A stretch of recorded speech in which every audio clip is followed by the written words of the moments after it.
Salutations! Welcome to the Film Mages Podcast, where the popcorn is our ammunition, the couch is our foxhole, and the cinema is our place of worship. Now let me see your war face! Ah! And we're back on the air. Hello, listeners. The Film Majors coming at you live. 102.3, The Film Crew. Nice. Thank you. Nice. Well, how's it going, everybody? It's the Film Majors. I'm Zach. I'm Mick. I'm Alexis. Hi, Alexis. Coming in from hot Fresno. Is it hot there yet? Toasty Fresno. It's like warm, I guess. It was like maybe 70-ish degrees today. Damn, it was nice. It was nicer raining here. last week a little bit. It Wow. was raining on and off a couple weeks ago. Was it wet and hot? Was it American? Was not hot, but it was definitely wet. Oh. Well, that doesn't work. That kind of wrecks my whole thing that I was trying to do here. Just kicking you while you're down. Just so slide sad. in somewhere else. Alexis, quit trying to force the sexual innuendos. Yeah, quit trying. They'll present themselves. It Alexis. will happen on its own. You're trying to jam it. You're trying to cram them on in there. You're trying to just Well, cram you said them wet on and in. hot, and I thought of like a slip and slide. You know? You didn't think of... Wow. All right. Okay. All right. Well, we all think of different things when we think of wet and hot, but Yeah. you know, Alexis, what's going on with you? What's going on?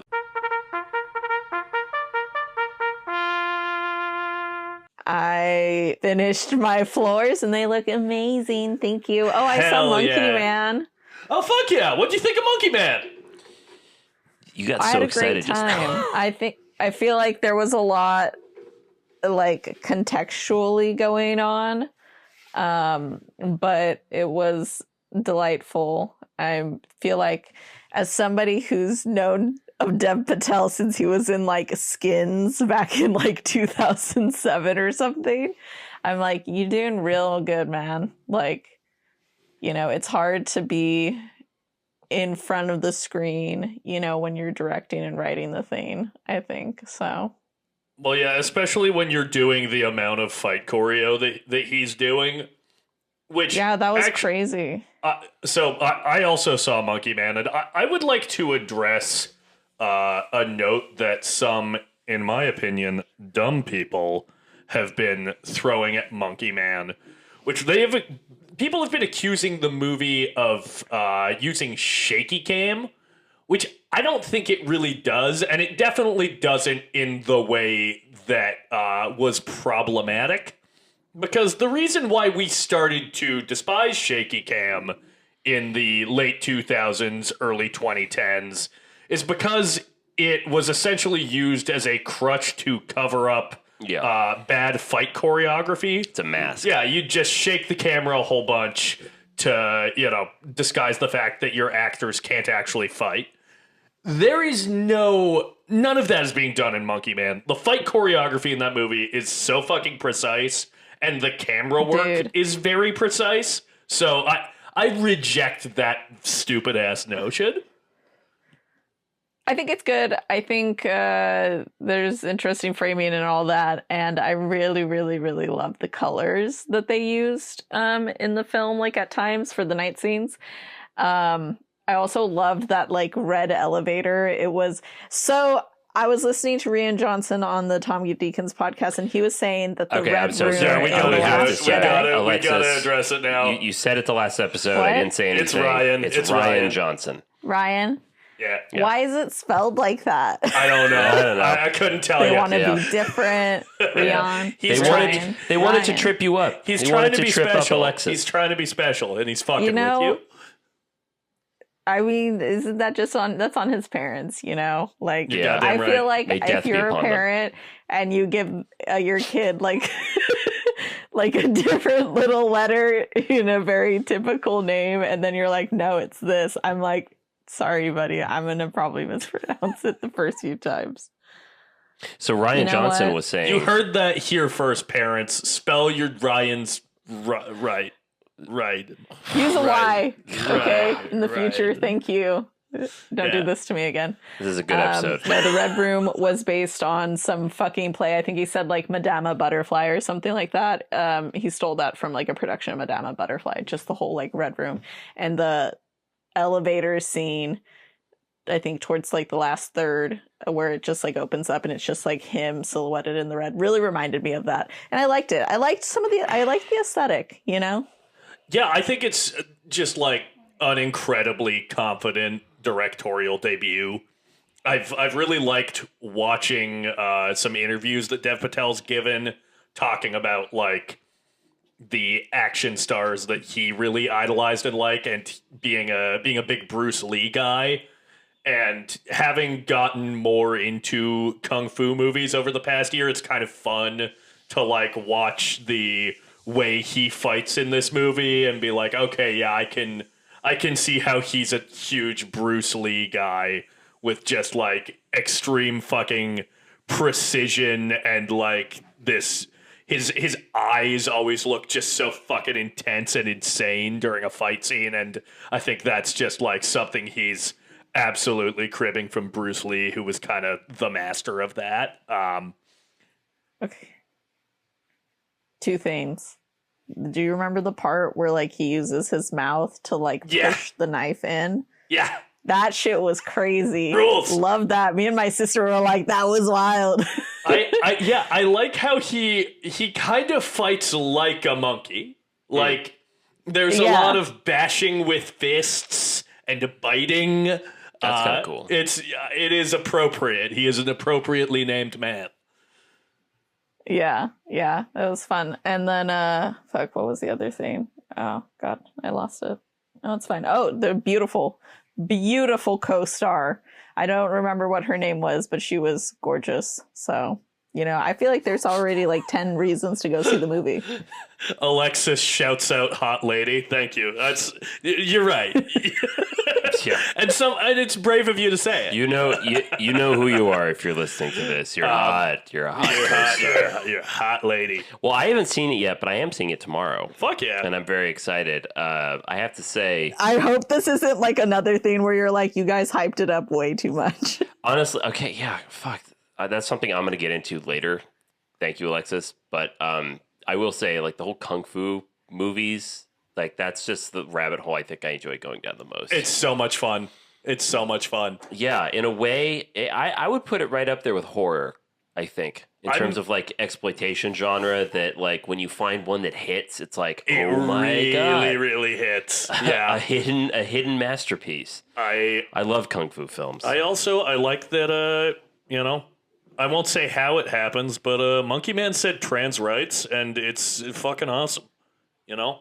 I think said trans rights. It's a movie that is very supportive of trans rights. Oh, okay. And explicitly so. And I think cool. You know, more movies that are working to do representation should find ways to do it organically within a kung fu movie. 1000%. I just think that you'll reach more people. Yeah. You know, that's just it's an untapped market, of equity. Yeah. Listen, I'm going to be honest. This argument is 50% I want more roles for trans people and 50% I want more kung fu movies. Yeah, why not combine and if them? we can just bring them together, I'd be so happy. 2 monkeys, 1 stone, man. Hell yeah. But I did watch one other film which I had not seen before, and I watched it with Mick. Oh, yeah. Last night, Mick and I threw on a little flick, a little rom-com called They Came Together. And boy, did they. It is a like film, to a party? They came together. They came together. She came, he came, they both came. They both came. That is the tagline of the movie. It stars Amy Poehler and Paul Rudd. I mean, a lot of people. Yeah, it has like a stacked cast. Spoiler alert, it is from the same director who directed the film we will be talking about later. Yeah. And it is demented. It is insane. I gave it, I wrote my review today. I gave Not surprising. I also gave it 4 stars. Yeah. Because it's like there are some jokes. There are quite a few jokes that I think didn't hit, and when it doesn't hit, it bombs hard. Yeah, it's like dead, like cricket sounds type bad. Like but when it does hit well, the jokes land. It fucking demolishes. Floor you. It's so funny. I think that my main issue with that movie is that it's like when it's poking fun at like tropes of the romantic comedy genre. It's usually like just kind of saying that that's a trope and not really doing anything with it. Yeah. But when it's doing shit that is fucking crazy and just like existing in a nightmare world of zero logic or reason, it's great. It can't be beat. It's so fucking funny. It's absurdist comedy to the maximum. For example, Alexis, just to give you a picture of a scene in this movie, there's a moment early on where Paul Rudd comes home from his job at his, big corporate office. And it's that classic scene where like the guy comes home and his like cold girlfriend is cheating on him, right? Right. He walks in and the floor is scattered with her clothes and stuff like that. And he's like, and he's holding a thing of roses. Yeah. And he walks in and he goes, chocolates. Hello? And you slowly start to hear the sounds of people fucking. Yeah. And he does not register. Yeah. And he continues to walk into the bedroom and he's like, hey babe, you here?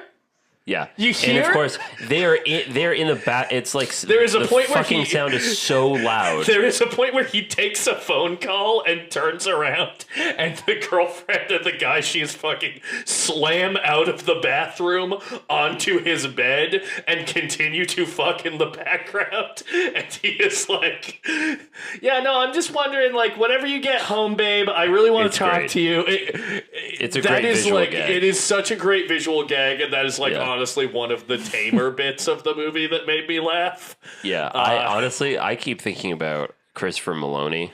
His bit is I don't even know if I want to say it because if you haven't seen the movie, you should go in not knowing. Yeah, if you like the movie that we're going to be talking about today, for sure. I feel quite confident that you will like They Came Together. I love that Chris Maloney is on one of the like most serious, like long running, like daytime television shows, Law and Order SVU, and then these are the movies that he does and like so his funny. side as his He's side so game. Funny. Yeah, well, I also like that the two Chris Maloney movies we've done on this podcast are Bound and this. Yeah.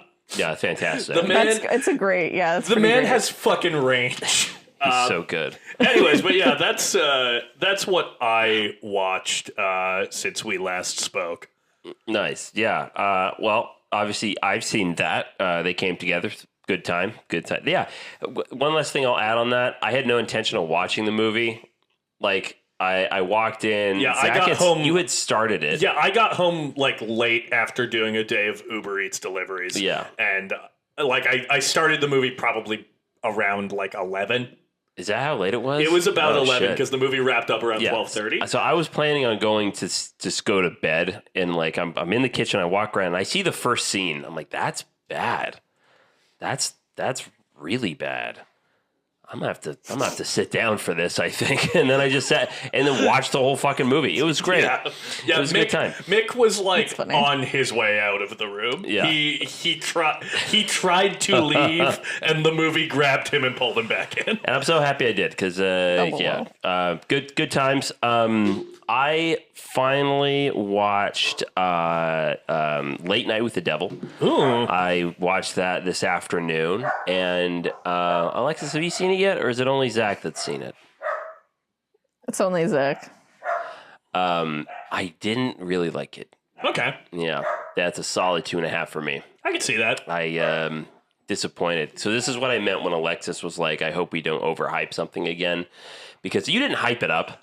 No, like, I think I was pretty measured in my... You were pretty measured, but like I've seen other... It's very strange. Like all of my friends like on Letterboxd all gave it like three and a half. Yeah, I think I sat around a 3.5. I was like, okay, so yeah, this will be like decent. And then with Love Lives Bleeding, everyone was having a really good time with that. And I was like, okay, I like that movie, but I don't love it the way other people do. But anyways, and then I'll go into that even further with another movie I saw. But Late Night with the Devil, I thought would have made a much better short film.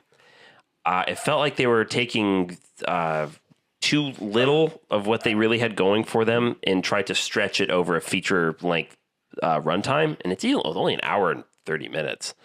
But the story to me just felt thin. As Bilbo said, like, not enough butter scraped over too much bread. I guess I can see that. I don't know. It never really fully dragged for me, but it wasn't that it dragged. I can see where there's maybe a little bit of padding. I don't know. Story wise, the story for me wasn't really the issue I had with that movie. I think I have a little bit of issue with everything about it. I sound so like anti-fun, but like.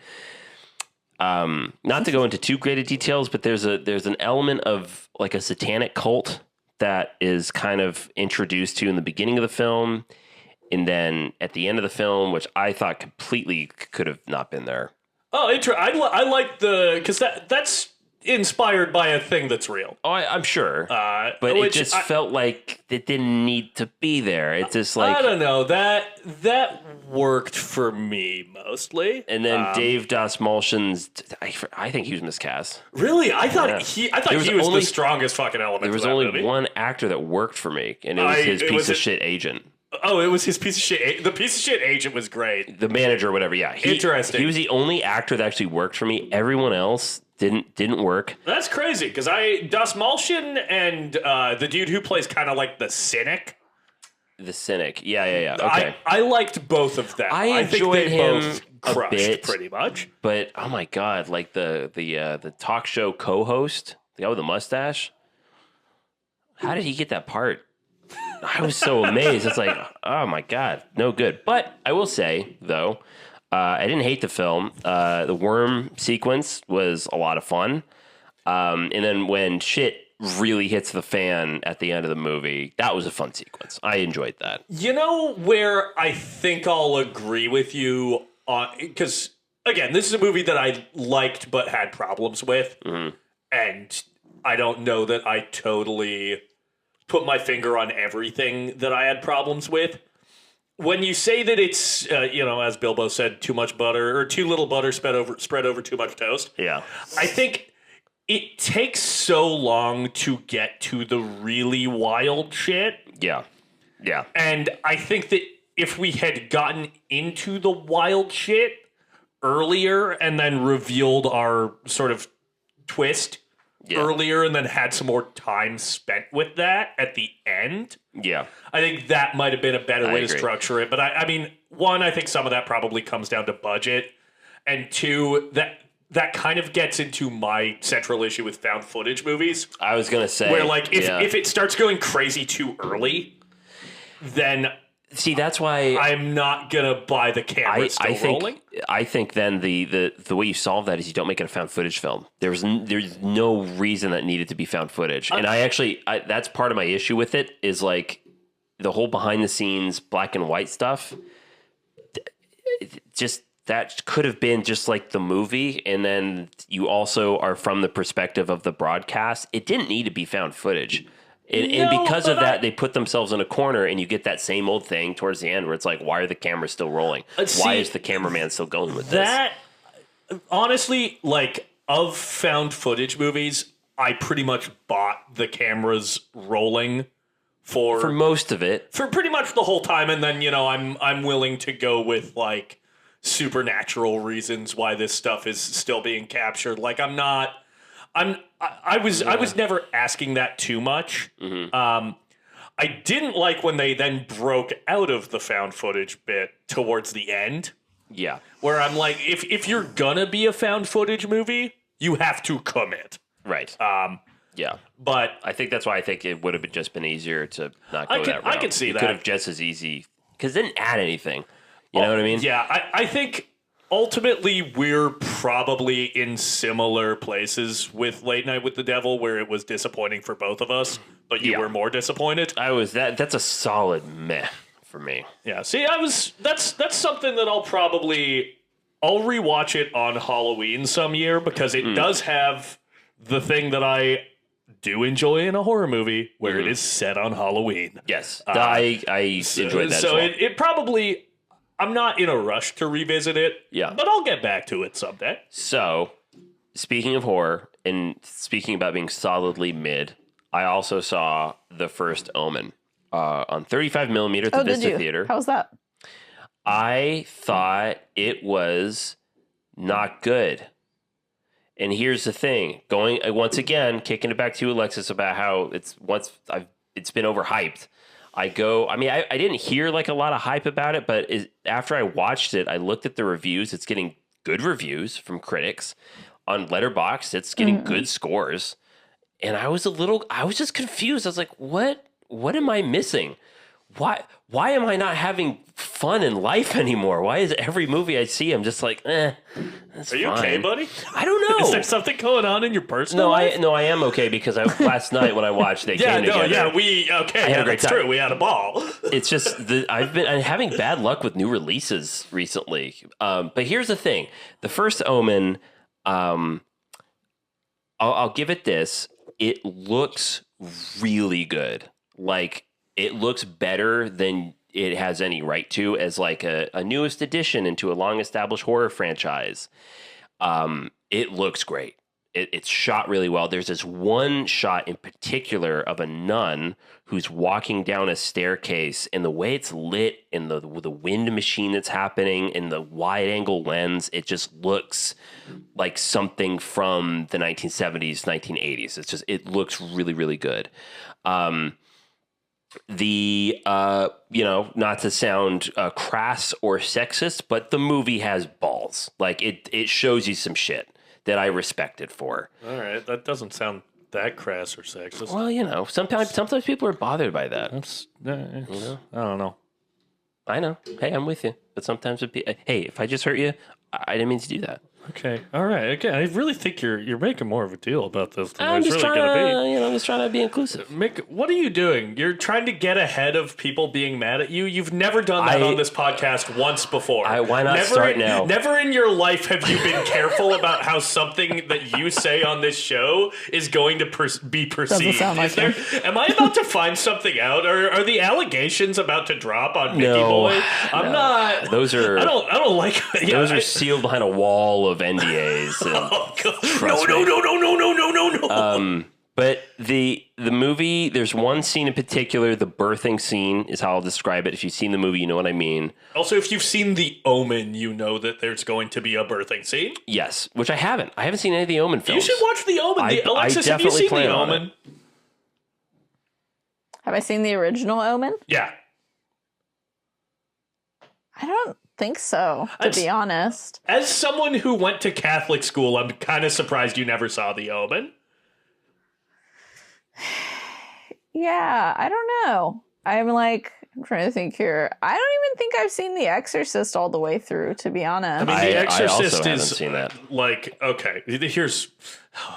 I'm going to be forced to come out with a horror hot take. I didn't think we were going to have to go here. You don't like it? I don't like The Exorcist. I think it's boring. I understand that it's a historically significant movie. I think it's dull. I don't think it's scary. I think if you were Catholic in the 70s, it might have been scary, but I think that movie is boring. You know what's good? The Exorcist 3. That's a good fucking movie. That movie's fun. It's got Brad Dourif in it. Nice. But the Omen, I would highly recommend to both of you. That's a fun. There's no reason movie. I haven't seen it. I just have never gotten around to it. Also, The Omen 3, The Final Conflict, is pretty good. That's with what's his face, Sam right? Neill. Sam Neill. That's right. But The First Omen has a lead character and actress who I both didn't like. I didn't like her performance, and I also thought her character was a wet blanket. I think there are some sequences in the movie that are played to be genuinely terrifying that I think come off as being unintentionally funny. There's this one scene in particular that involves a car accident that, honestly, if I watched it again, I might actually enjoy it, but not for the reason I think the movie wants me to. Oh, no. It's gory. It's really gory, so that's great, but it's funny. And Okay, I don't think you're, it's trying you're kind to... of selling me on the first Omen. But here's the thing, though, and I want the listeners, and Alexis, I want you and Zach to heed this message. I want you guys to see it. I do, because you guys might like it. It's because other people are liking it. Yeah. So I don't want my review to make people think, oh, the first Omen is bad. It just didn't work for me because... Also, you were telling me that there was some stolen valor. I think it is not an homage. There is some, as you said, stolen valor. It blatantly rips off Possession. Isabella Adjani's scene in the subway, where she's gooping, where she's just freaking out, and then she starts gooping, is completely ripped off in this movie. Call it homage, whatever. I don't know, but yeah, First Omen. It had a lot of potential. It looks great. There are some sequences in it that are really, really good. It just, I don't know. It just didn't do it for me. I'm not enticed by it the way other people are. Okay. So if you've seen it and you like it, write in. What am I missing?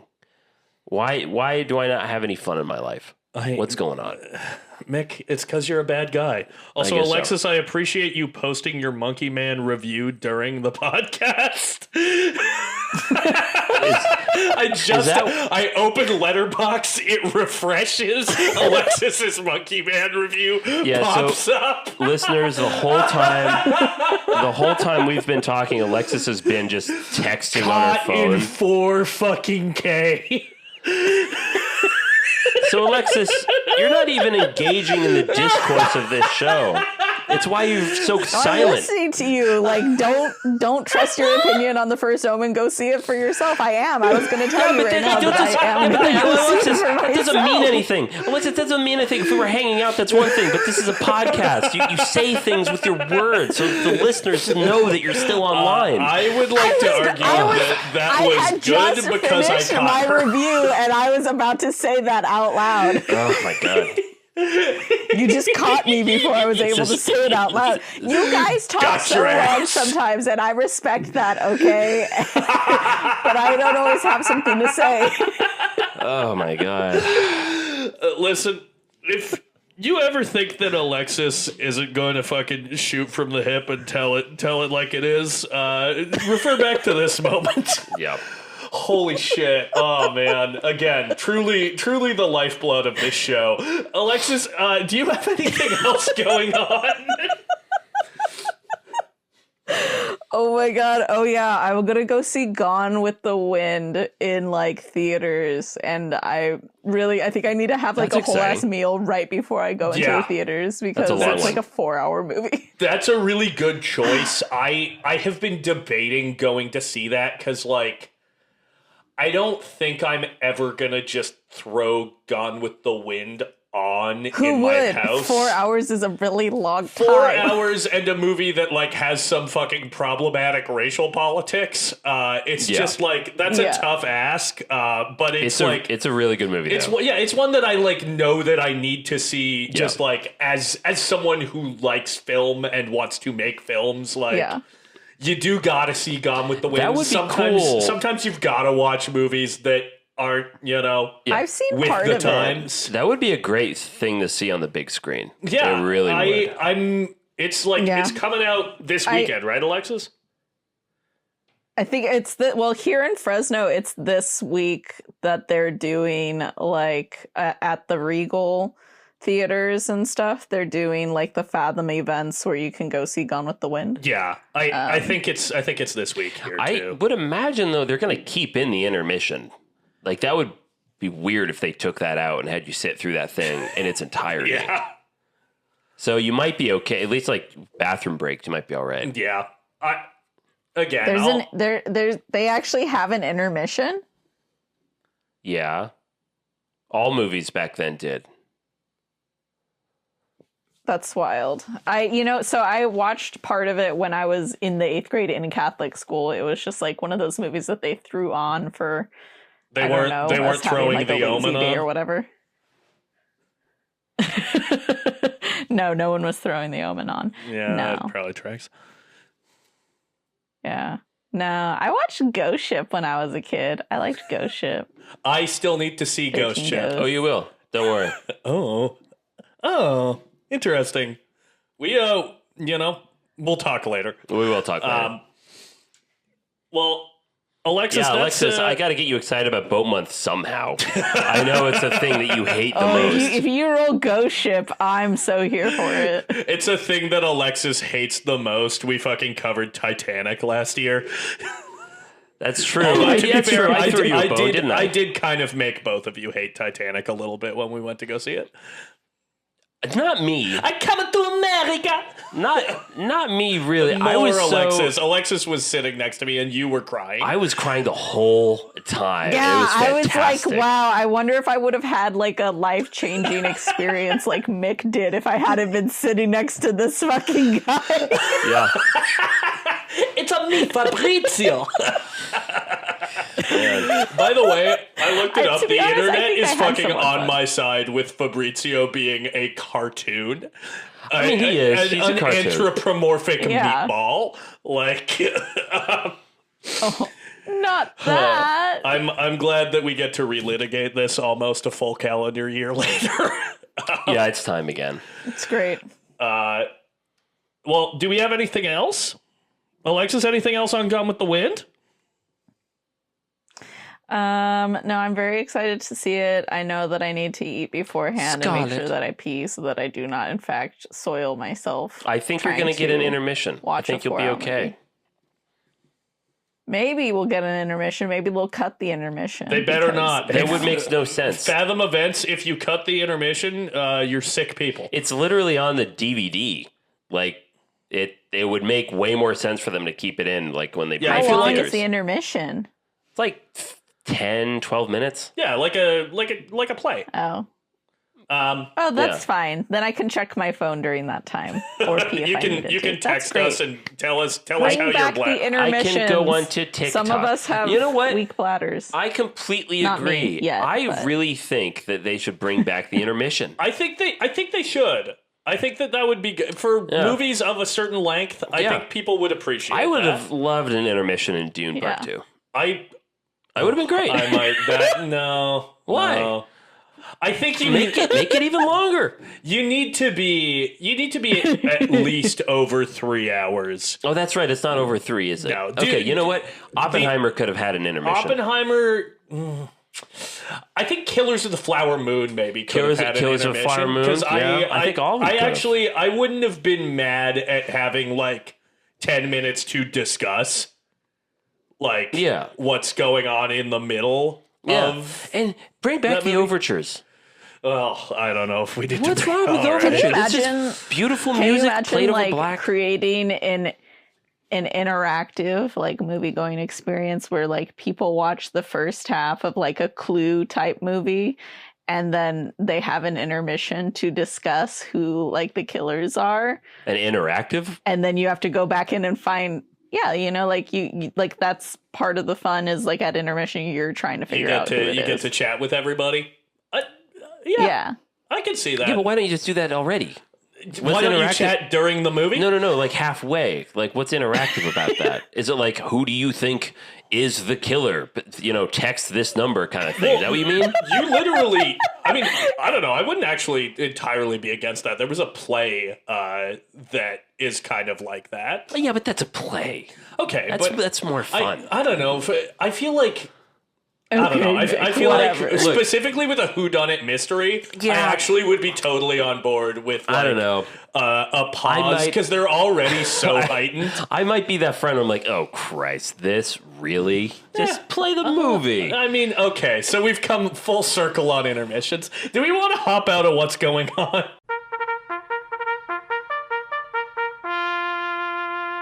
And we're back. And we're back. We're back into our second big topic of Comedy Month.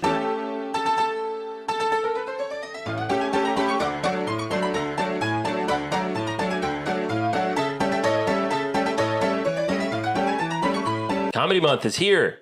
It's fantastic. Wow. We love it. We love the circus music, the royalty-free circus music that just played. I'm a big fan of that circus music. I love it. I know. love how I love how royalty-free it is. It's so free and it's so royalty. So free, and if you want to Circus use it music? on your project, you can too. Yeah, Alexis, the circus music that we play on our show during Comedy Month, Yeah. for you have heard our You know how you right? listen to the episodes how that you you listen just to it? recorded because you love it. You love to hear the things that we just said to you, right? Yeah, Alexis, don't you like to relive it? Don't you like to be with us again? Yeah, I love reliving hearing Mick shoot down my fucking pitch like I'm on Shark Tank. I do too, which is why I re-listen to it. That's how he gets off. That's He's how like I get Leonardo there. DiCaprio in that way. Oh my god, yeah! I just have someone bounce on me and listen to it. It's Hi, great. Leo. The two of you starring in They Came Together. Oh yeah, Hell yeah. every night, baby. Every night I've- together. You know, it was tough when Wow. Mick was gone in Palm Springs. I came like along. It's like if we were women, we'd be Joshua on the Tree? same cycle. Yeah, 1000%. yeah, but it's us just cream pieing each other in my bedroom. Yeah, for sure. Wow. That was Wow. gross. I'm sorry. Yeah. Do you want to get into the big topic? Not really. I do kind of just like wanna where we're at. go. Let's What's just the big topic? Oh my god, no, what's the big topic? Rein it in, boys. You can play around later. Thank you, Alexis. Yeah, there it is. That's how you big know it's bad when topic- she's the one. Yeah, when roping it in. Alexis is reining it in, things are bad. So, our big topic is: what are some of cinema's greatest needle drops? Now, a needle drop, for those of you who don't know, is when a piece of music that was not originally written for the film, it's not a piece of score, and it's not a song written for the movie, so no, I'm just Ken's. When a piece of music plays on the soundtrack to underscore a particular moment. Mm-hmm. What are some of the best instances of needle drops in cinema? See, I completely misunderstood this because what I was going to say was the ad for DVDs. The sound is so incredibly clear, you can hear a pin drop. You wouldn't steal a car. So that's my answer. Okay, It's literally pins dropping. Speaking of, though, whenever I make my first feature film, I want the music that plays under the "You Wouldn't Steal a VCR" anti-piracy commercial. I want that on the soundtrack of my movie. You wouldn't fuck a popcorn bucket. You wouldn't fuck my wife. Alexis, what are some of your favorite needle drops? Yeah, Alexis.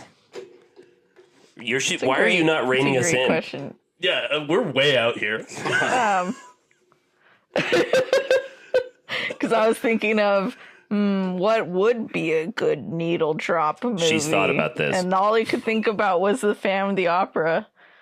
Yeah, it doesn't count. It's a No. musical. Doesn't fucking count. Does not count. Phantom of the Yeah, Opera. then I was like, oh, it's a musical. I don't think that counts because the music's literally made for the mood. Yeah, yeah. So then No. I was Yeah. like, I don't know about this. Here's a Can needle you drop. guys give me examples? Because I'm trying to figure out. Here are two. One is a pretty conventional one. One's a somewhat unconventional one, but still is a needle drop. Mm-hmm. Conventional, Complicated by Avril Lavigne in Bottoms.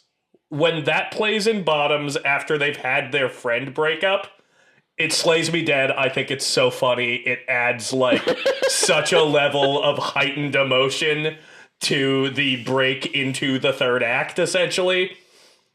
Mick, you recall this, right? Yeah. Yeah. Totally. And then a slightly more, again, love the I visual do. I medium. recall this. Thank you, Alexis.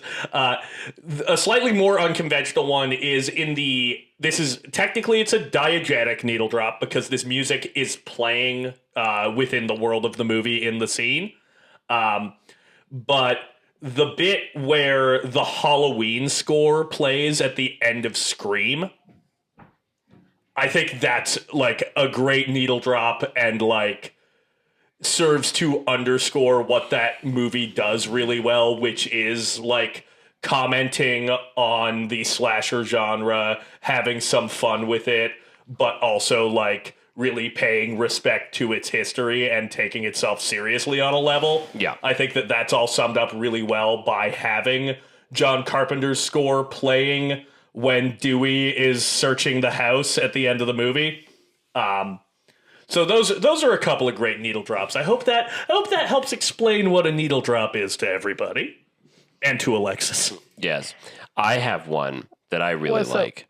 Great. I like You'll Be a Woman Soon in Pulp Fiction.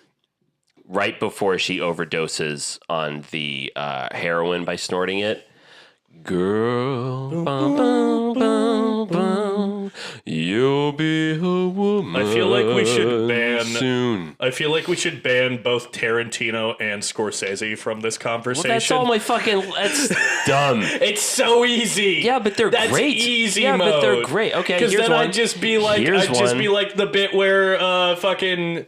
Who is it? Mr. Blonde is about to cut off the guy's ear to stuck in the middle with you in Reservoir Dogs. Well, I don't know if that's a great needle drop. I love that. No, it's good. No, I'm saying, I think but that's not a needle drop. I think it's such an iconic needle that's drop. more of a needle diddle. That's a needle drop. The Not needle a drops in that It hard. doesn't. I don't think it drops. Anyways, I encourage everyone to push yourselves past Scorsese and Okay, De fine. Niro. Okay, fine. You know what? Watch this. Okay, I'm watching you. Watch this. I'm watching you. Are you gonna show me your dick? Watch this, dude. No. So I really like. I think a great needle drop is. We're gonna rope it in. We're gonna rope it in. Yeah, Alexis, you're not reining us in. Alexis, I'm trying to figure out what my needle drop movie even is. Alexis, I'm having to mentally we're think like about pitch this what today, songs though. play in a movie. Alexis, we're like the guy who flies overboard in Master and Commander: The Far Side of the World. We're floating off, and we need you to throw us something to get back onto the boat. Girl, Dude, I that's don't so know. true. I just said that to make Mick horny. I'm sorry. Ah, man, that's so true, dude. Okay, I think this may be cheating. Let me know if this is cheating because it may have been written for the movie, but Danger Zone. That was written for the Was movie. it written for the movie? But you have to admit, like that's a great needle drop for Top Gun. I'm talking about Top Gun. It is. You know what that reminds me of is my biggest gripe with Top Gun Maverick. It doesn't use it enough. It only plays it once. Yeah, no, I agree. The original Top Gun plays Danger Zone like 3 times. It's great. Yeah. And there's a perfect moment in the third act when they steal like the old plane from the the Tomcat. from the unidentified evil country. From their Air Force, don't know who it is. I don't know who it is. Don't know who that is. I don't know who that is. Who is that? But when they steal that plane, that is when you should get Danger Zone again, because that would have been 1000%. It would have been so cool. That would have been a transcendent needle drop, but it never happened, so it doesn't make the list. It's so sad. It really bumps me out. Okay, Mr. Smarty Pants, Smartisons. Mr. Rubber Burner. I really like. Okay, speaking of comedy month, let's keep it in. Let's keep it in there. I'm locked in. Hot Rod, you're the voice. That's a great one. That is a great and unique needle drop. So, Mick, please explain how You're the Voice comes into No, you do. It's been a while since I've seen it. Just remember. I saw it fairly recently. Exactly, you do. So, at the end of Hot Rod, right before Andy Samberg's about to perform his final stunt, him and all of his friends are like walking to the place where he's going to perform this motorcycle trick. And this song comes on the soundtrack. You're the voice, try and understand it. Make a noise and like it continues to play, and a bigger and bigger crowd of people start joining them.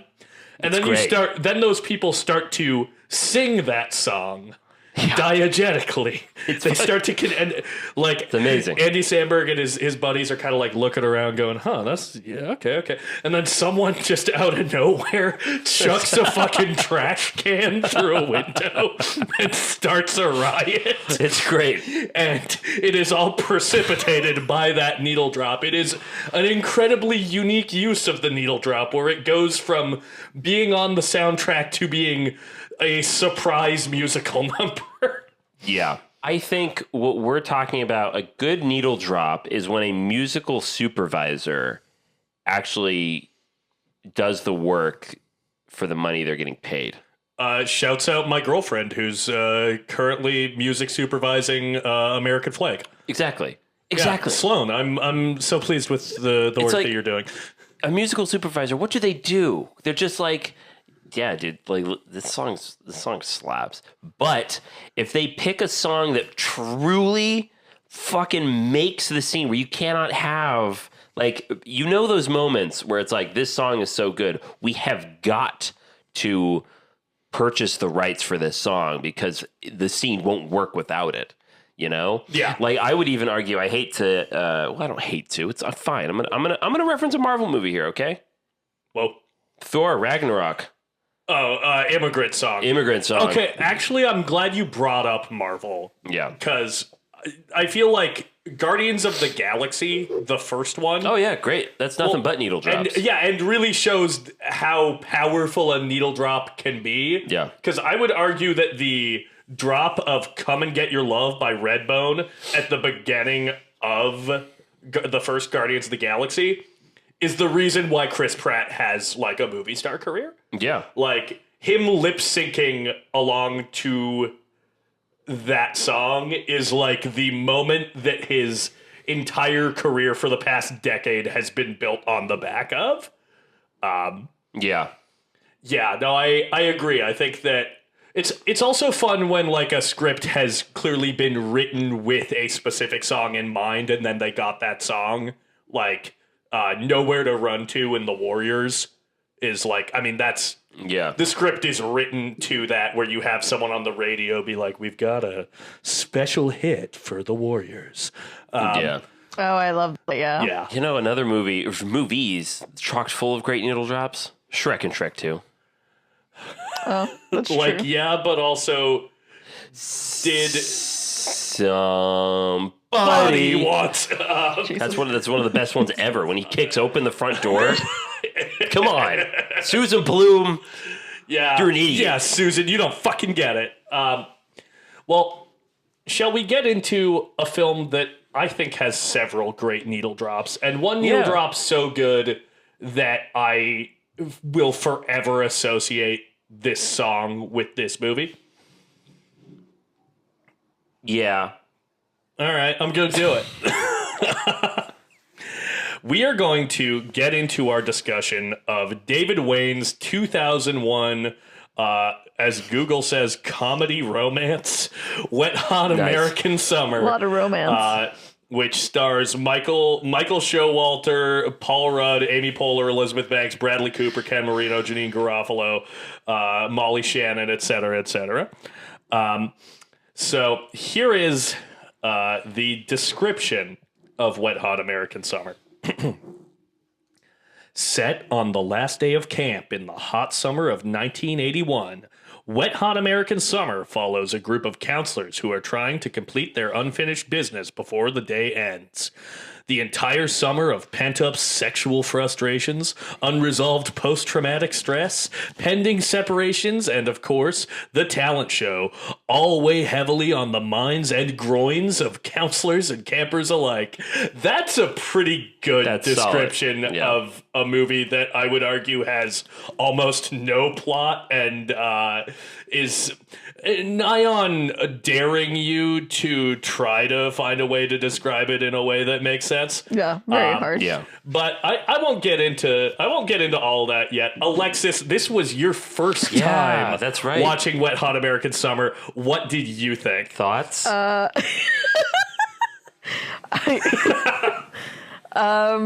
feel like once again maybe it's just not for me. But it was fun. Oh, knife to my heart, Alexis. I really like Chris Maloney because I thought it was funny because of the last like Vietnam person that we had like in the previous movie. What was his name? Yeah, there's a theme happening here. Vietnam weighs very heavily on Comedy Month. Like it is weighing heavily on Comedy It weighs very heavily. Yeah, and then I noticed that the fucking can is the guy from Bob's Burgers. Yes. Yeah. Yeah. H. John Benjamin. So I was like, another it's person crazy in this how many movie. people are in here, but I think it was just so zany. And like you said, there's little plot. And so I was like, cool. All right. Yep. All right. This is all just happening. All right. You know, it's just not what I find super funny, you know? Like, I think I was like, what was the first? I think the first time I laughed out loud was something like really small and kind of like, oh, the Chase Lounge, that shit. I thought that was really funny. When they're like, we brought you something, and they get all scared. McKinley and Ben, this is for you. It's a Chase Lounge. The Chase Lounge. And I was like, that was really considerate, and that made me laugh. Okay, fair enough. It made her laugh because it was considerate. You know what? Well, that's sweet. Alexis, you're wholesome and nice. You're a nice person. There's more I can say for us. So, I guess, I don't know. Mick, do you want to get into your relationship to this movie? Yeah, sure. Okay, go ahead. So I watched. I think we share this, Zach, but I watched the TV show first. So for those of you who don't know, Wet Hot American Summer came out in 2001, and then a TV show, which I think was a Netflix original, they kind of rebooted it in the form of a one-season television program. I think in like 2015. Maybe 2015 sounds right, because Yeah. I was in high school when it came out. And I watched it and thought it was really, really funny. I thought, me and my girlfriend at the time, we thought it was hilarious. We couldn't get enough of it. I had already been watching Law and Order SVU. I was like, that's so funny that Christopher Maloney's in here with a huge, long, blonde mane hair, and he has this weird run on the TV show, and H. John Benjamin is in there, and then he gets turned into a can. He's in the TV show, he is Beth, the camp director's husband. Yes. And then he falls into some toxic ooze and turns into a can of vegetables. Yes. Oh, I see. Okay. And so I didn't know that it was based on a movie. And so I found out, after watching this show, I was like, oh, what? Oh, they have a movie too? Oh, wait, this predates the show considerably. Well, fuck, I'll watch it. And having already been a fan of the show. We watched the movie together, I believe. For the first time? Not for the first time. I thought we did. I don't think so. I think I had already seen it by the time. Maybe. No, because I know for a fact I saw it because as soon as the TV show came out, I watched the movie. So I watched this back in like 20. Gotcha. Yeah, I 15 or I hesitated for a long time Really? on watching the movie, and I had seen some clips from it. Yeah. But anyway, sorry, you watched the movie. I watched the movie and immediately fell in love with it. It's so gut bustingly funny. Yeah, Zach, how do you describe this film? So I brought this up last year. I think that this is the Mad Max Fury Road of comedy films. Yeah. What? Because it is absolutely relentlessly paced. And in the way that Mad Max Fury Road always has like an insane visual or action beat going on in every single scene, which I only feel better about this comparison having recently rewatched Mad Max Fury Road with Drew. Yeah. This movie has a joke every fucking second. And the way there are maybe one or two jokes in this movie that don't hit for me. But like broadly, I am laughing from when the opening credits of this movie to the incredible needle drop of Jane. Right. Start to when the credits roll. Like I'm laughing through this whole fucking thing. I am like waiting with bated breath for the next scene every single time. 1000%. I'm like, okay, we're about to get to the bit where fucking Paul Rudd goes, "You taste like a burger. I don't like you anymore." We're about to get to the bit where fucking Showalter slips on a banana peel, lands in a kiddie pool, and then a bucket lands on his head. So good. Like, I don't necessarily begrudge anyone, including you, Alexis, who's like, this movie isn't for me, because like this movie is blindingly stupid, like aggressively stupid, stupid to the point where it like actively seems to not want you to like it. It's challenging you. It is daring you to turn the movie off. But David Wain, the director, who I just watched an interview with, kind of expressed that. He was like, listen, or it might have actually been Paul Rudd who was like, when we were making this, we kind of knew most people probably aren't gonna like this movie, but the people who do like it are going to love it. This movie approaches comedy just like leave no stone unturned. Like there is no reason that this couldn't be a joke. Like it's not even the funniest thing, but like in the mess hall during breakfast, when Christopher Maloney comes over and puts down like a platter of like food and just like throws a knife into it and then just like walks away and then flips you off from behind his back. Like the cook comes in, puts food on the table, walks away. How can we do this the most stupid, outlandish, funny way? In what way would an idiot do it is the question that I assume David Wain asked before every single scene. Leave no stone unturned. Like, why? Like, it's just, I don't know. It's so simple, and yet it's so brilliant. Like, in the end, when our astrophysicist gets that very esteemed award, which is quite clearly the Hopkins Award? The Hopkins Award, which is just like a cheerleading trophy that he's holding. Yeah. And he hands it off like off camera, and then his hand comes back because someone has just taken the award from him. Like that shit's so funny. Or when or the spade.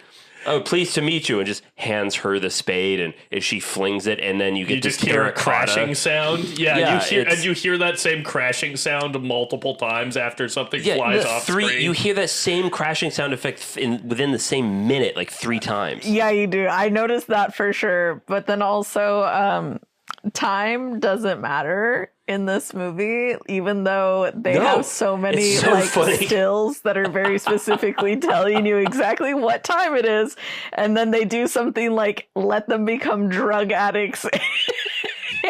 Like they go into town, so good. And there's this whole montage where they become like drug addicts or something, and like they're hardcore heroin users, hardcore on the streets, you know, like living that life. And they mug an old lady, and then they just like come back to they mug like multiple people. They're just like running through the streets like in mayhem, you know. And then they just come back to the camp. Back to camp. And then they're just chilling. Yeah, and it's that line of dialogue where it's like, "Hey, how was Waterview? Oh, great! It's so nice to leave camp, even for an hour." Yeah, like that's so funny. Because they also, when they come back, they look completely normal. They're totally fine. Yeah. And that's the bit. Like, why not? Why not fucking go for it? One of my favorite running gags in this is every time Paul Rudd's character fucks up and a child witnesses it. And so, by the way, when you say fucks up, you mean whenever Paul Rudd's character is hooking up with Elizabeth Banks and a child dies in the lake on his watch. When a child dies because he's making out, there's always a child witness that needs to be dealt with. And so you get the van driving down the road. And I still don't know how they did this, but I'm pretty sure those are children that they're hurling out of the van. So I don't think so. Is that a small... I think that's adult. I think that's a dummy. At least one of them lands a lot like a dummy. Really? When I was watching it because every time previous I've watched this, I've been like, that's a child. But the most recent viewing, not only do I think it's a dummy, I think it's the same dummy. Really? I'm pretty sure. I thought those look like kids. That's funnier if it is the same dummy. That's funnier if it's the same dummy. I need to know now. But yeah, this also does a great classic bit where you have a stunt person who is so obviously a stunt person when the guy with the glasses is on the bike. Joe Latrugio? When Latrugio's on the bike. I think. Oh, my God. And he's like trying to he's trying to find Ken Marino. Yes, he's chasing him He's down chasing on the him down on the motorcycle. motorcycle, and you get this guy who's clearly not the actor, who's clearly in a bad wig, and he pulls up to the camp. He puts down the kickstand, it pans over and then back. Hey, Neil, what's up? It's like, it's so good. It's so funny. I think that the thing that this movie is the logical end point of the bit in Blazing Saddles where they put the toll booth in. Yes. Right. Because if you'll remember, our delightful film professor, Dr. Cartier, stated that the bit in Blazing Saddles where they add the toll booth to like the middle of the desert to slow the bad guys down at the end of the movie is like such a genius bit of filmmaking because it's like just completely breaking the rules and like doesn't logically make any sense. But why not? Because it's funny. Yeah. That is the philosophy of this entire movie. True. You know what bit I did actually like enjoy was when Cooper and Katie are like sitting in the barn area and I don't know, he's cold, so she takes off her jacket and gives it to him, but then she's like, oh, I'm so cold, and he's like, oh, do you want my flannel? And then she like, and he's like, but wait, you know, it's my favorite flannel, so like, you have to give it back, and she's like, really? Like, right now? And he's like, yeah, like, right now. And then like, he's wearing the flannel and her jacket, and it's like a very pink, tight, girly, like, jacket, you know? And then he has the flannel on top and he's just like kind of curled in on himself and they're just like smiling at each other and then they start making out and I was like, what? Yeah. Yeah, exactly. That's every scene in this movie. It just makes you go, what? What? Then there's this really long gay Yeah. sex scene, right? And Bradley Cooper's This is gorgeous. fantastic. He's a gorgeous, very pretty man. Okay. And then they get married in the river. There was just so many moments where I was just like, what's even happening? Well, I love how they like shoot that gay sex scene. Because David Wain has talked about how the joke of that scene is that it's the only scene in the movie that's played with like a semblance of like intimacy and emotion. Like it's shot with like very nice soft lighting and they're being like very tender with each other.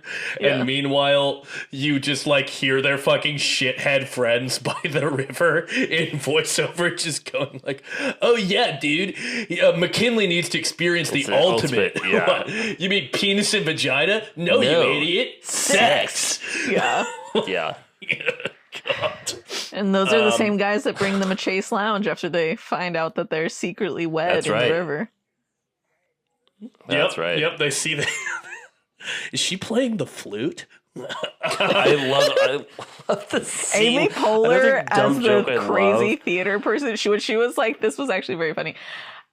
I feel like I'm watching regional theater right now. Are we at the Cleveland, like, what is it? Fucking performing house? Are we at the Cleveland Playhouse? Yeah.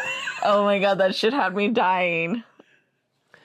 One bit that I really love is when Janine Garofalo at the very end, when there's a satellite hurling towards Earth. Skylab. When a Skylab, renegade piece of Skylab. when she bursts into the talent show and goes, "There's an emergency! I have terrible news. I have terrible news!" Huh? Oh, and the terrible news is there is no terrible news. I was just joking. And the guy goes, "Ha, yeah, good one, Beth." So this is a movie that features like just dozens of people before they achieved like at least some level of fame. You know, in the case of Bradley Cooper, multiple Oscar nominations. That's right. But I think that for me, more often than not, the two standouts in this cast are Paul Rudd and Chris Meloni. Paul Rudd is so fun because, like, for me, the only two movies I can think of in the 90s are him playing really, really nice guys. You know, like he plays Paris in Romeo and Juliet, and then he plays the brother Josh in Clueless. And those are like, I love those movies. But he's such a sweetie pie, and he's a sweetie pie in usually everything, and then he just gets to play this dipshit. I love that he's like dick. That he says something about what wait, that's Katie. I love Katie's monologue about how she's like, Cooper, you'd be nice to marry like maybe in the future, but right now I'm 16 and Andy is hot. Like, I just want to like look at his face, and I'm 16, so all I'm thinking about is sex. So like, you're so nice, but like I just want to with Andy and not with you. Yeah. Love that. Guys, I love you. Ugh, fuck you, dyke. Yeah, he fucking calls her, like, just drops a slur on Katie when she's trying to kiss him for no reason. And they're just like, she's like, are you listening to me? My butt itches. JJ, save me a waffle. it's so good because they're making out so intensely, and then she's like, "Oh, I love you so much. Ugh, you're suffocating me. God damn it, Katie, relax. You're suffocating me." This is a rare moment where I have to give some credit to Baz Luhrmann, because the only reason that Paul Rudd met all of these people is because Zach Orth, who plays JJ, was in this like Michael Showalter and David Wain's sketch comedy troupe, which was called The State. Zach Orth like worked with all of them and then was cast in Romeo and Juliet with Paul Rudd. That's right. And like brought him to one of their shows, and Paul Rudd like loved their stuff and was like, okay, whatever the next thing you guys do, I want to be involved in it. And like, he wasn't famous, but he had like been in stuff. So that helped this movie get financing. Oh, okay. Interesting. So I do have to defer some indirect credit to Baz Luhrmann. It all comes back to Elvis. No, not in this case at all. But I just took it back to Elvis. But you did that. This didn't have to go there. But it came back. Yeah, but it didn't have to. Comes back. Shut the fuck up! I said no. It's a circular argument. It all comes back to Elvis because that is in line with Baz Yeah, it all Luhrmann's. comes back to Elvis because you guys always bring it back. Exactly. Yeah, we're always bringing it back. Oh my god, throw it back. But the other person I have to shout out is Christopher Meloni. He's so good. David Wain did an interview on the Inside of You podcast. And one of the questions he was asked was, who's an actor who's like been like super committed and like just really inhabiting the role, and like, is just very focused on set, who you loved working with. And he was like, Christopher Meloni.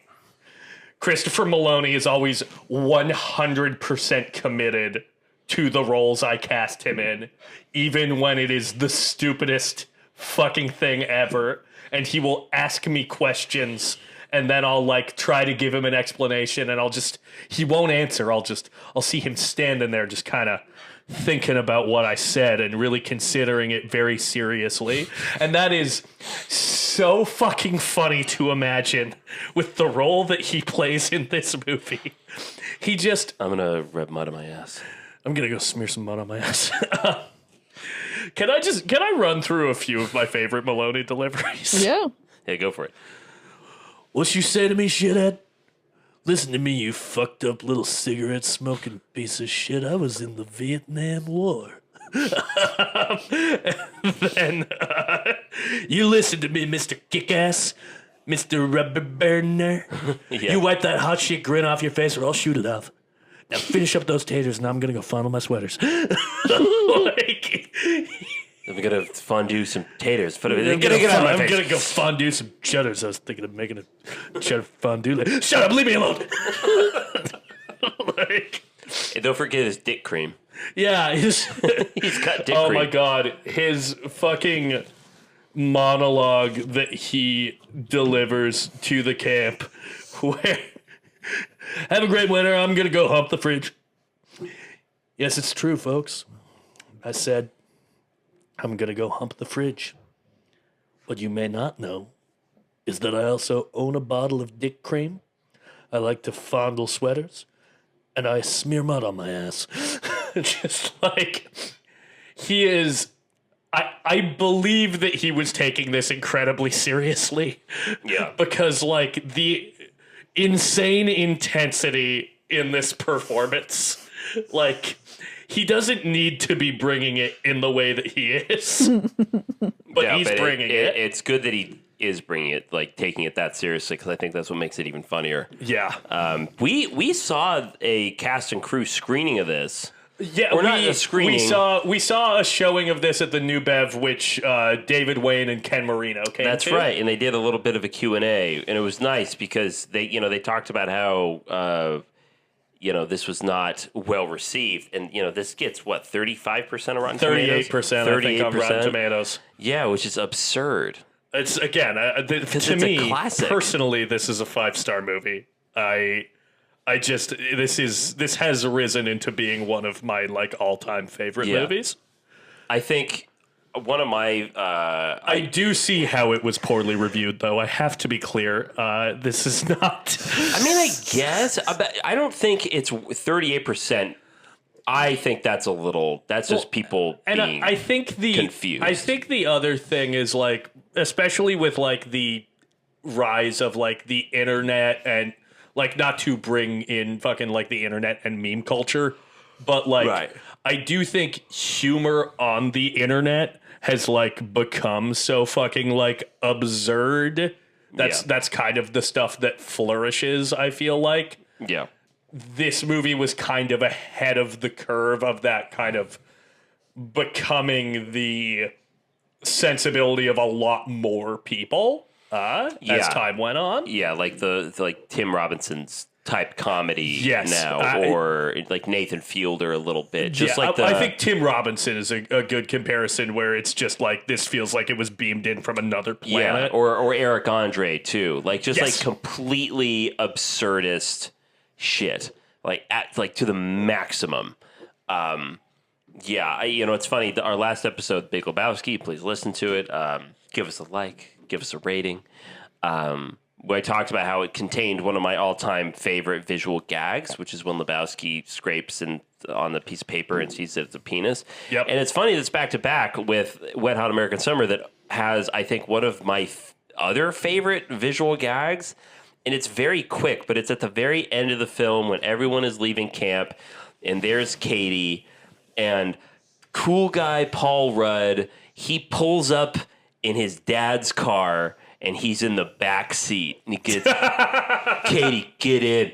And I don't know why, but the car pulling forward, and the way he puts his head out of the window, but it's the back seat. Katie, get in.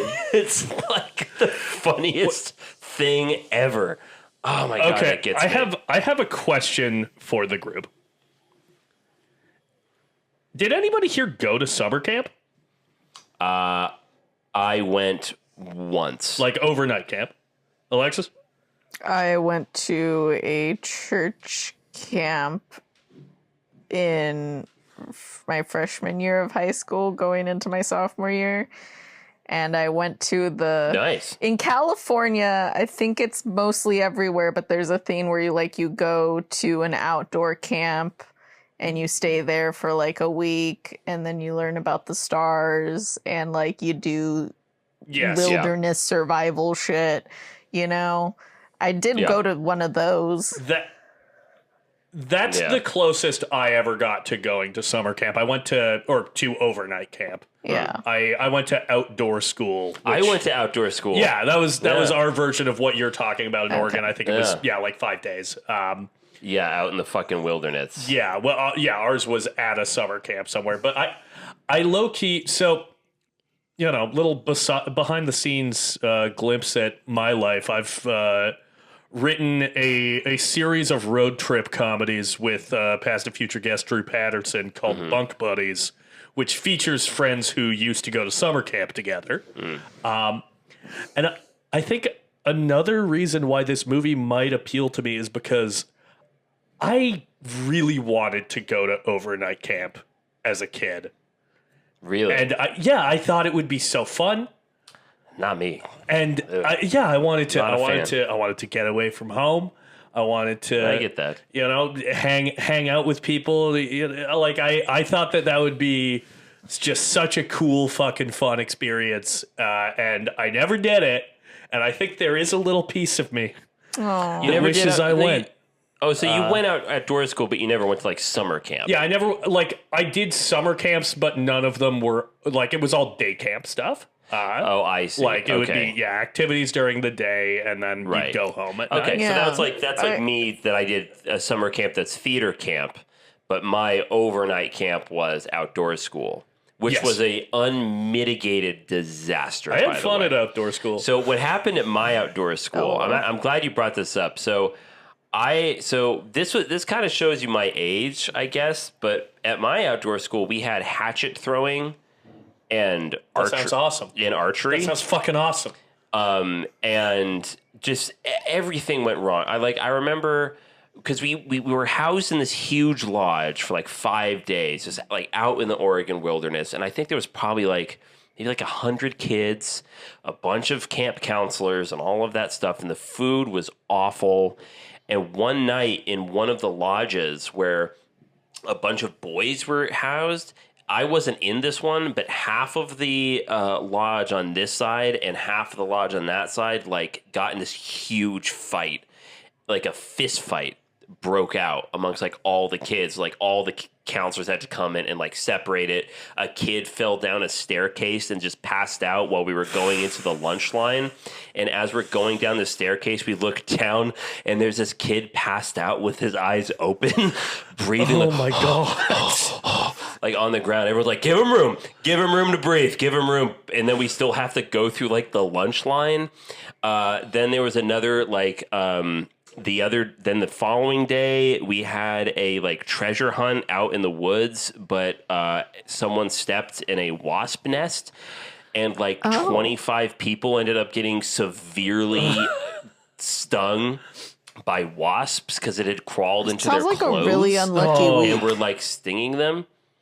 And then the last day was awful because all the kitchen staff hated how dirty we all were and resented the counselors for not keeping us campers in check.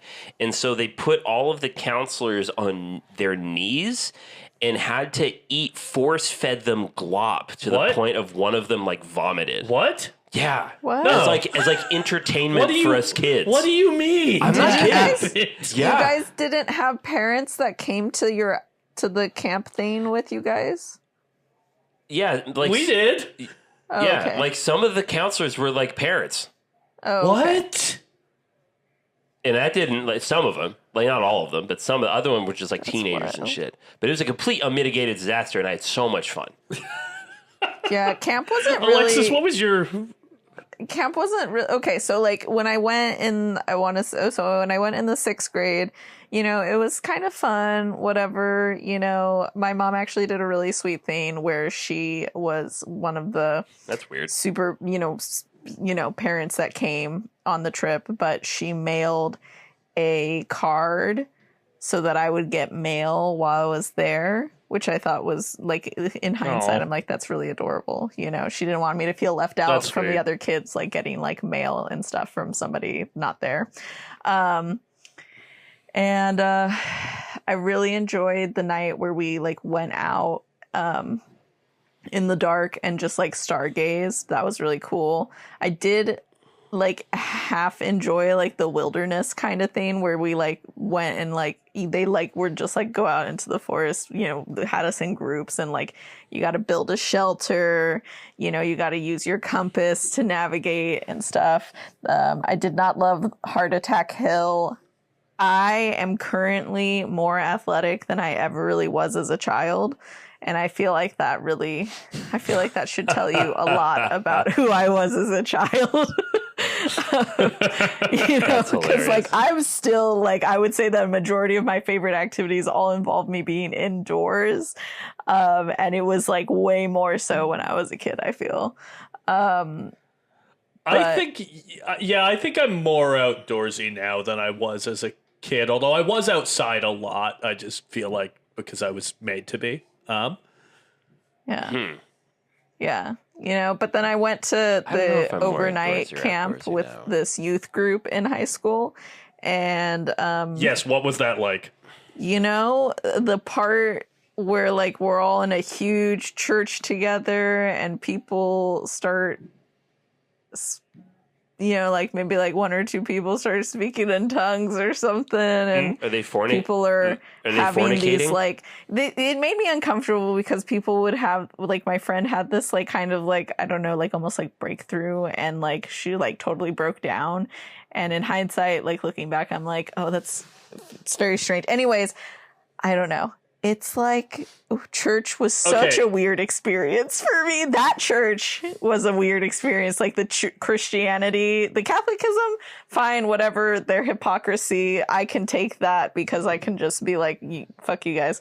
But the Christianity shit was just like weird for me. But we did have a talent show and I did really enjoy that. I got to sing with some of the girls in my youth group and we like, you know, did a song and made some harmonies to it and we actually fucking crushed that shit.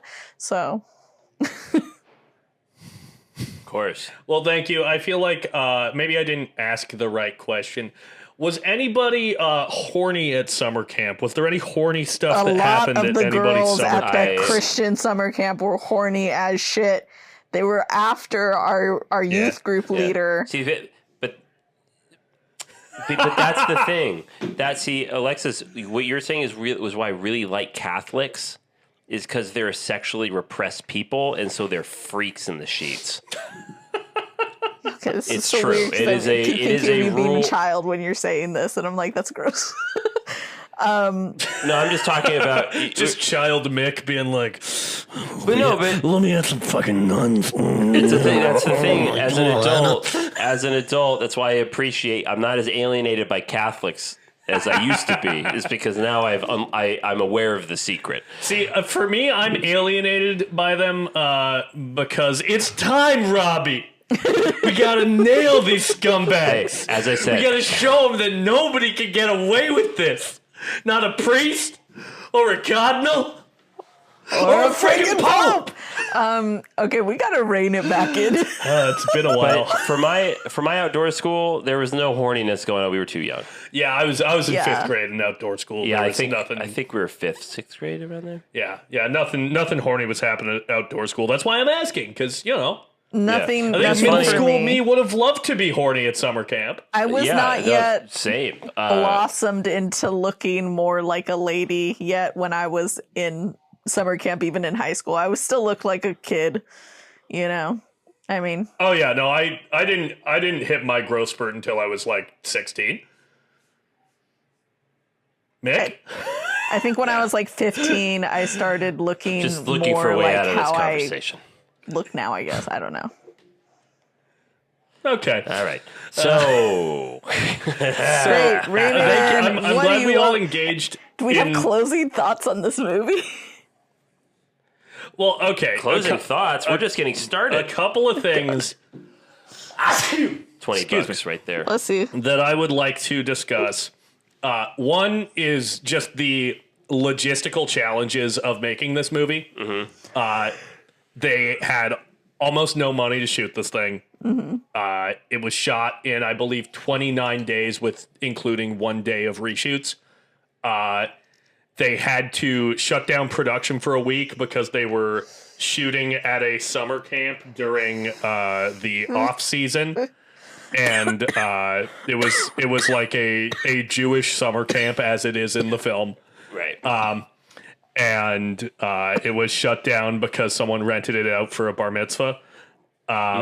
Nice. But the bigger challenge during this movie, and something that I think just because I like the movie so much, I've barely noticed in the past, but because I was like watching interviews in preparation for this episode. Is it the rain? Yes, it rained almost every single day of Yeah. production, and this is all set on one sunny day. Yeah.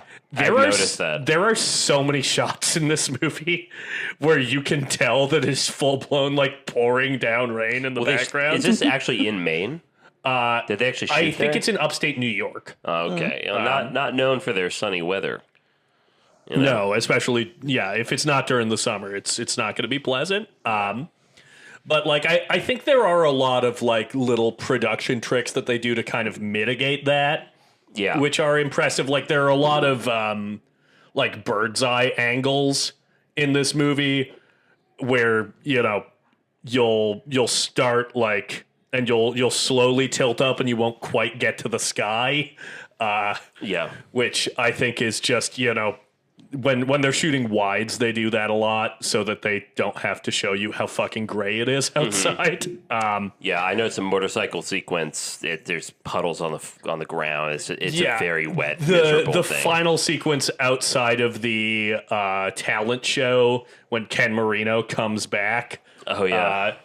And Amy is making out with the kid who lights his fart on fire. The small child. Yeah.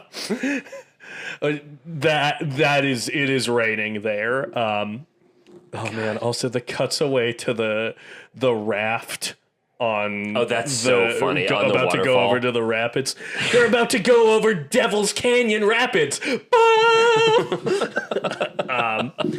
Yeah, those are just like a couple of production things that I found funny. But yeah, ultimately, like. I have so much respect for David Wain, and he is a guy whose career as a filmmaker I would love to emulate, because he worked with all of his friends because he found his friends incredibly fucking funny, and it just so happened that they are. And he has never forgotten them. Like, he's worked pretty consistently for the past, you know, almost 25 years now. Mm-hmm. And he has worked with the same people who were like his college improv troupe when he was 18 for decades now. Yeah. And I find that very commendable. And I love his work. He nails my funny bone. Love the guy. He nails your funny bone. He drills my funny bone. Wow. He rails it. Wow. Till it's done. I know the thing that always it's over. that drills my funny bone is when Ken Marino, after he's dropped off the kids in the van, and he's driving and he's just singing, having a good Even time. though we ain't got money, I'm still in love with you. Oh fuck! And then his van just crashes into the tree, but nothing has caused the accident whatsoever. Yeah, I kept waiting for there to It be just like a veers pan off. over to something. Nothing. No. No. Then he just starts walking. I see where you're going, Alexis, and I wouldn't recommend it. Abby, wait for me, my darling. It's so good. That's such a good bit. Oh my god. Oh man. Okay. We are approaching the runtime of the movie, so I will say the last little fact or bit that I noticed that made me laugh, and then let's get into some final thoughts. I love that Michael Showalter is credited twice in the closing credits of this movie. Is he? Yeah, he is credited as Coop, and then later right. he is credited as Alan Shemper. Oh, that's Alan Shemper. Which is another fucking insane bit in this movie where Michael Showalter shows up as like this aged Jewish comedian from the Catskills who like plays a country was club. him? Yes, Yeah. that's the same actor. Yeah, that's Coop. Oh That's my the guy who god. plays Coop. And one, extremely funny to me that you were just like, nah, it's probably someone else. Because, like, of course it would be. Why would it be the same guy? Yeah. Why would they do that? But no, when I first watched this, I was like, is this like what Coop's training montage was leading to? No. And then Coop just watches shows it up. later, and it's like, oh no. They That's- just decided to have Michael Showalter come in and go, when I was at camp, we used to eat scrambled eggs, pterodactyl eggs. And like... It's true. It's true. That's I funny. think, It's yeah, true. I think my favorite bit about that scene is how he is just like killing.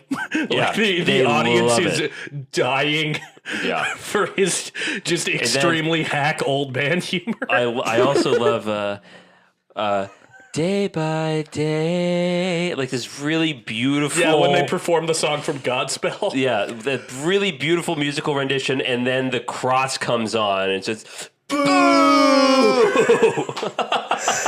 Don't bring that weak shit into fucking Jewish overnight camp. Oh, man. Okay. Alexis, please, your final thoughts on this film. Anything else you want to say? You know, I've thought about it, and I do enjoy a lot of the bits. You know, there's just something, I don't know, you know, maybe this is a journey we'll all take together where we can figure out what exactly is it that actually makes me laugh out loud in a movie, because I enjoyed the bits, some of them, but none of them really made me laugh out loud. And I really like, if I'm going to watch a comedy, I want to fucking laugh out loud, you know? yeah, for sure. Yeah. I think, well, honestly, Alexis, I mean, I know you live in Fresno, but like, I feel like something that we should try to do at least once, if not during this comedy month, the next comedy month, or next time Yeah. we talk about a We got- comedy. gotta watch it as a We should group. watch something together, because I feel Yeah. like comedy, much like horror, plays well in a group. Yeah, It's true. And, Yeah. yeah. There will be some bangers next year for sure. Maybe even later this month. Yeah, we'll see. Oh. We'll see where we're going Dang with it. it. That's what I forgot to talk about. I watched Uncle Buck with John Candy, kind of in honor of comedy. nice. lesson. Nice. Yeah. Fucking forgot to add that. I thought What's going on? you talked about that being your pick Yeah, a while ago. you said that you had started it. Right. I had But I mean, started before that, it, she was like, and then I might do that as a I pick. decided to just go to the beginning and watch the whole thing with my sister, because she would have been somebody I would have watched that with when I was a kid too. So we enjoyed Okay. it. Yeah. Nice. Cool. All right. Mick, final thoughts on Wet Hot. Final thoughts on Wet Hot American Summer. It's an absolute blast. It's a great summer movie. If you feel like having a good time with your friends, put on Wet Hot American Summer, get some beers, get some weed, get some cocaine, and get some Wow. heroin. Wait, hold on. And you're beat gonna up an have- old woman. Beat up an old woman. Just go to town, even if it's for just an hour. Just get away, listeners.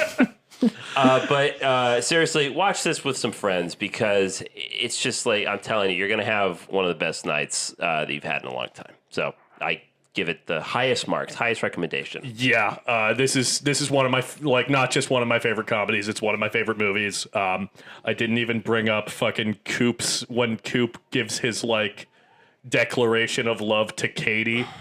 I don't care that you're bow-legged, and I don't care that you're bilingual. I love you. Like, why did he say that? What does that mean? Or when he's on the phone with like his parents about her. Yeah, well, Like, I think she is. She has a pretty big nose. Like, there are. We could rattle off dozens of lines that, like, fucking kill me that we haven't discussed. There are so many performances in this movie that are wonderful that we've barely touched on. I think Molly Shannon, like, really stood my out to me God, on this yeah, watch, just yeah. because of, like, how kind of emotionally true she plays her, like, heartbreak with her ex-husband. And honestly, the kid who is opposite her Great in those performance. scenes is so funny. Oh my God, just your hands. Yeah. They're magic. I'm like, oh. And then they go off together. They get married. Camp, they get married. Yeah. It's terrible. She did. marries that 10-year-old boy. Yeah, it's God. just it's a movie that goes for the laugh by any means necessary. It's a movie that has like two bizarre references to 70s conspiracy thrillers. They talk about how Camp 8 keeps wanting to watch The China Syndrome. And when the ladies, when the girls start getting naked in the lake, JJ goes, "Oh my God, it's just like Clute." Like, I only caught that this time. That's a fucking like 70s conspiracy thriller starring Donald Sutherland. What the fuck? It's just so dumb. It's got everything for me. It's like it even has a climactic baseball sequence where they face off against that darn tiger claw fucking camp. Is villainous camp tiger claw. As trite as that sounds, it's somehow they made it to the championship. Somehow they made it to the championship. And this is a championship comedy for me. So Wet Hot American Summer. Alexis, I'm very glad you finally watched it. I'm sad I didn't get to watch it with you. Bummer. But you know, Mick and I have picked something. It's your turn now, Alexis. It's your turn. What's it going to be? Yeah. What would you like to discuss next week? Where are you going to take the fans? You know, so I thought about it. You know, I was almost tempted, actually, since Janine Garofalo's in this movie, to choose Romeo and Michelle's high school reunion. But I chose To Wong Fu, Thanks for Everything, Julie Newmar. Oh, fuck yeah. What is this? To Wong Fu, Thanks for Everything, Julie Newmar. It's the... Is this the drag movie? Yeah, it's the drag movie starring Wesley Snipes, Patrick Swayze, and John fuck yeah. Leguizamo. I've also been wanting to see this forever. Yeah, 1995 movie, directed by Biman Kidron, and you can rent it wherever you rent your movies. Is that a comedy? I didn't know there was a comedy. Yeah, it's a comedy. Oh, fuck yeah. It says comedy drama. With Patrick Swayze. I have watched. Snipes. I have to be honest. I watched Roadhouse again recently. Really? I watched it that's with so me funny. and roommate. The new one or the old one? The old one. Nice. I watched the beginning third of the old Roadhouse movie, and I was thinking about you the whole time because I was like, oh, Zach really likes this movie. I mean, like, it's about a 3.5. Let's not get crazy with it, but I did have a very fun time with it. Yeah, I was like, that's crazy. Fucking the part where he's just doing like Tai Chi, like by the fucking river, and the guy is like watching him from the other side on his tractor or something, and just like, what the fuck is that guy even doing? And he's just so seriously doing Tai Chi. The more I watch Roadhouse, the more I'm like, the like late 2000s SNL cast has got to be such big fans of that movie, because there are like huge riffs on that both in MacGruber and in Hot Rod. Essentially, The Lonely Island must fucking love Roadhouse. Oh, yeah. It's a great movie. I love it. What a blast. Okay, well, that's where you can find To Wong Fu, Thanks for Everything. Where? I missed that. You can rent it wherever you rent your movies. Oh. And if you want to find us, the Film Majors, you can find us on Instagram, Threads, and Blue Sky at Film Majors Pod. If you want to shoot us an email, somebody send us another screener. We really appreciated that screener. For sure. You can email us at filmmagerspod@gmail.com. And follow us, please. And like us. Give us a rating on Spotify. Give us a rating. Yeah, we got to be asking for that more. It does help us in the algorithm. It helps us out. We've been seeing some growth. We want more. We want to see... I got to figure out how to make money on this. It's simply too good. We need growth. We need the miracle grow, which is your participation, listeners, as being our longtime fans. Wow. Do it. All right, bye. See ya. Bye.